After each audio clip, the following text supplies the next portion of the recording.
Oui, bonsoir la famille, j'espère que vous allez bien. J'ai créé une nouvelle chronique, si on peut appeler ça une chronique, en fait, où je réponds peut-être une fois par semaine, une fois toutes les 2 semaines, à une question qui m'est posée par un abonné et j'en fais une affaire globale, générale, pour que les gens puissent s'y inspirer et surtout s'y assimiler dans l'hypothèse où ils sont dans ce cas de figure-là. La question que j'ai choisie pour cette semaine est une question assez délicate puisqu'elle concerne une personne qui souhaite tout simplement se régulariser. Alors j'ai choisi la régularisation puisque c'est une question qui est beaucoup posée et en fait c'est par rapport au nombre de questions qui m'ont été posées que je choisis en conséquence celle à laquelle je décide de répondre. Ce sur laquelle je décide d'y répondre du coup. L'histoire du jour est l'histoire d'un Algérien, un homme âgé de 40 ans, enfin, pas donner son âge exact, mais âgé entre 30 et 40 ans. On conserve la confidentialité, en tout cas d'origine et de nationalité algérienne. Entrée sur le territoire français en 2017. Alors, entrée, quand on dit entrée, c'est pas forcément entrée avec visa. La personne concernée est entrée sans visa, donc en situation irrégulière. Je ne sais pas par quelle voie elle est entrée, mais le fait est qu'elle est rentrée de manière illégale. Cette personne-là a fait une demande de titre de séjour. Elle a fait une demande de titre de séjour en 2017, une fois qu'elle est entrée sur le territoire français, pensant que parce qu'elle était de nationalité algérienne, elle avait un certain avantage par rapport aux autres personnes. C'est ce que la personne m'expliquait. Or, ce n'est pas le cas puisque ce n'est pas une facilité pour toutes les démarches et surtout pour les demandes de régularisation. En décembre 2017, donc, je disais, cette personne a fait une demande de régularisation, demande de titre de séjour salarié, puisqu'elle avait tout simplement trouvé un travail et elle pensait qu'en ayant un travail et une promesse d'embauche, avec cela, ça suffisait pour avoir un titre de séjour et du coup une régularisation. Malheureusement, ce n'est pas si simple, sinon tout le monde serait régularisé. Vous me direz, c'est tant mieux pour les gens que tout le monde soit régularisé. Mais quand je dis ça, c'est dans le sens où en fait, c'est pas le cas. Je ne dis pas ça parce que j'ai pas envie que vous soyez régularisé. J'anticipe parce que je sais qu'il y a des gens qui vont dire non, mais tu veux pas quoi. Non, non, je veux rien du tout. Je veux juste vous avertir sur les éventuels risques que vous courez quand vous faites ce genre de demande sans concertation et surtout avec une rapidité extrême. Donc, demande de titre de séjour décembre 2017, rendu de la décision, la décision du préfet en mars 2018, donc ça a été très rapide. C'est rare que ce soit rapide, mais là c'était très rapide. La personne pensait qu'en fait, quand elle a eu un courrier de la part du préfet en mars, elle a dit yes, il a accepté ma demande parce que je travaillais et tout. Sauf que malheureusement, ce n'était pas si beau. C'était pas si beau et c'était pas si rose non plus. Les deux termes ont leur sens là-dedans, puisque la personne, elle a eu une obligation de quitter, elle a eu un refus, donc rejet de demande, elle a eu une obligation de quitter le territoire français, mais encore plus, encore pire, c'est pour ça que je dis ce n'est pas tout rose, c'est parce que cette personne-là, elle a également eu une interdiction de retour sur le territoire français pendant 3 années. Là, c'est le comble. Là, c'est la porte bloquée. Puisque comme vous le savez, une OQTF, on peut attendre 1 an, rester sur le territoire, il n'y a pas de souci parce qu'on sait qu'au bout de 1 an, elle n'existera plus, elle ne sera plus exécutable, elle existera dans le dossier, mais elle ne sera plus exécutable à notre égard. Mais l'IRTF, c'est un peu plus compliqué, puisque l'IRTF, tant que vous n'avez pas quitté le territoire, elle demeure valide et en cours de validité. Donc c'était ça un petit peu la subtilité de ce dossier-là. La personne, malgré qu'elle a eu une IRTF, elle n'a pas quitté le territoire français.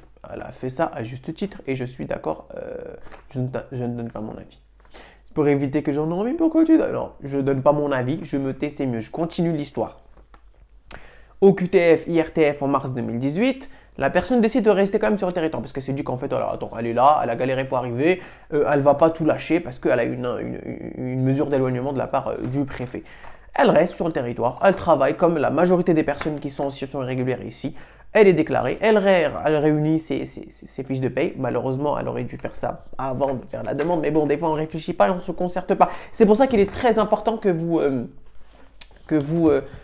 demandiez de l'aide auprès des professionnels de droits étrangers avant de faire des demandes comme ça de manière inopiné, quoi. C'est vraiment n'importe quoi. Voilà, c'est mon conseil du jour. Toujours se renseigner quand on veut faire une demande de régularisation. Surtout une demande de régularisation. C'est même pas une demande. C'est même pas une demande de nationalité française où ça peut être refusé, c'est pas grave, on est là déjà. Non, là c'est une demande de régularisation. C'est-à-dire que vous êtes sur le risque. Vous avez, comme on dit, excusez-moi du terme, le cul entre deux chaises. C'est que soit vous tombez à droite, c'est validé, soit vous tombez à gauche, c'est pas validé. OQTF, peut-être potentiellement IRTF. Donc c'était ça la petite subtilité de la régularisation. Donc toujours prendre le temps avant de faire quoi que ce soit comme demande, puisque c'est important et c'est obligatoirement primordial de concerter, de se concerter, d'aller voir des professionnels de justice, enfin, des professionnels de droit des étrangers. Enfin, vraiment, prenez le temps d'eux, c'est très important. La personne travaille jusqu'en 2019. Sur Paris, elle rencontra l'amour. En juin 2019, elle rencontra l'amour sur le champ de Mars, en marchant. Et elle se marie en août 2019. Vous me direz, c'est rapide. Eh bien, c'est vrai, c'était rapide, mais la personne s'est quand même mariée. Mariée en 2019, et attendez, ce n'est pas avec une personne étrangère, mariée avec une Française. Là, on a un avantage. Mariée avec une Française en août 2019. Eh bien, la personne se retrouve dans le flou, puisque lorsqu'elle m'a contacté, elle ne savait pas quoi faire. Elle a travaillé depuis 2017, elle a une IRTF et une OQTF sur le dos depuis 2017, mais elle s'est mariée en 2019 après avoir rencontré l'amour. Et on parle vraiment d'amour, c'est pas une fausse histoire, elle a vraiment rencontré l'amour. Eh bien, j'ai envie de dire à cette personne-là, avant de donner une réponse claire et nette à son dossier, que le tribunal administratif, en date du 14 juillet 2017, avait annulé une IRTF pour un futur conjoint de français. Futur conjoint de français. Jurisprudence. Peut-être que cette jurisprudence a été annulée par la suite, je ne pense pas, mais sachez que le tribunal administratif, en 2017, le 14 juillet, jour de fête nationale, ça n'a aucun sens, mais je le dis quand même, a annulé une interdiction de retour sur le territoire français pour un futur conjoint de français. Puisqu'il allait se marier, il y avait une date de mariage de prévue. Lors de l'audience, il a dit qu'il allait se marier avec une Française. Le préfet a ordonné l'annulation de l'interdiction de retour sur le territoire français. Ce qui signifie qu'il n'avait qu'un simple rejet. Je parle de la personne. Puisque l'OQTF n'était plus exécutable à son égard.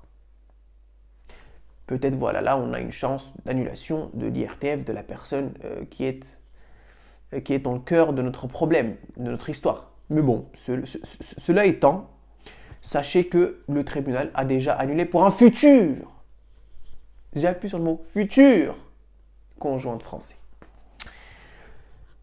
Pour répondre à cette personne qui est dans le flou, je lui suggère de faire une demande d'annulation de l'IRTF et de l'OQTF, non, juste de l'IRTF, l'OQTF elle n'est plus exécutable, de l'IRTF auprès du préfet puisque celui-ci a contracté un mariage avec une personne de nationalité française. Surtout qu'il suffit que cette personne la fasse un enfant pour qu'elle ait un titre de séjour de plein droit. Première chose à faire donc c'est annulation de l'IRTF.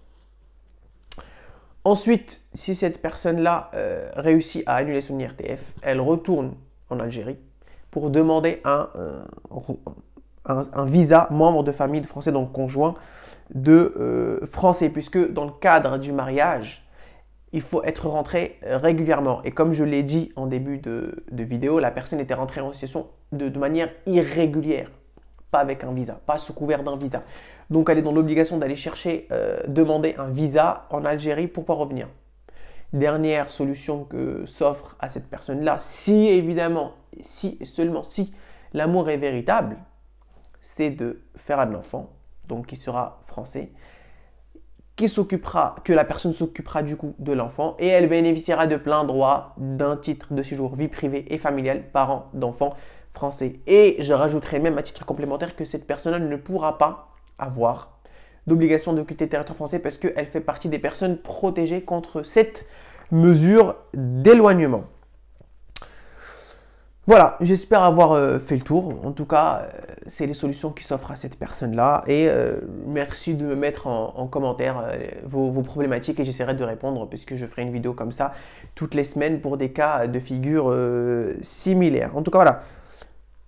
Annulation de l'IRTF, retour au pays, demande visa de conjoint, arrivée sur le territoire français, et puis demande de titre de séjour vie privée familiale conjointe français. Voilà.